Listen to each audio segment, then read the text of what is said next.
শুরুতেই আমরা female lead মায়ুকে দেখি। ও কিছুদিন থেকেই অসুস্থ, তাই সপ্তাহ পেরিয়ে যাওয়ার পরেও নতুন স্কুলে এখনো প্রেজেন্ট দিতে পারেনি। ও বসে বসে ভাবছিল আজ যেভাবে হোক আমাকে স্কুলে যেতে হবে, না হলে সবাই আমাকে আলসেমে এবং পড়াচোর মনে করবে।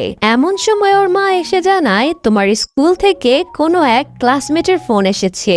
এরপর মায়ু যখন কথা বলতে নেয় তখন ফোনের অপর পাশে থাকা গল্পের নায়ক ইউচির ভয়েস শুনে মুগ্ধ হয়ে যায়। ইউচি জানতে চায় তোমার শারীরিক অবস্থা এখন কেমন। মায়ু খুশি খুশি উত্তর দেয় আগের থেকে কিছুটা ভালো।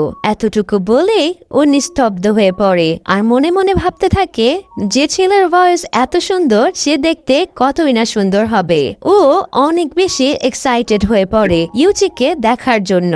যাই হোক, মায়ু অসুস্থ থাকার পরেও স্কুলে আসে, কারণ ও যত তাড়াতাড়ি সম্ভব ইউচিকে দেখতে চায়। এভাবে খেয়ালে ডুবে ডুবে এগোতে গিয়ে মায়ু এক ছেলের সাথে ধাক্কা খায়, যার জন্য ও তৎক্ষণাৎ ছেলেটাকে সরি জানায়। কিন্তু যখন ও ছেলেটার ভয়েস শুনে তখন অবাক হয়ে যায়, কারণ এটা সেই ভয়েস যে কাল ওকে ফোন করেছিল।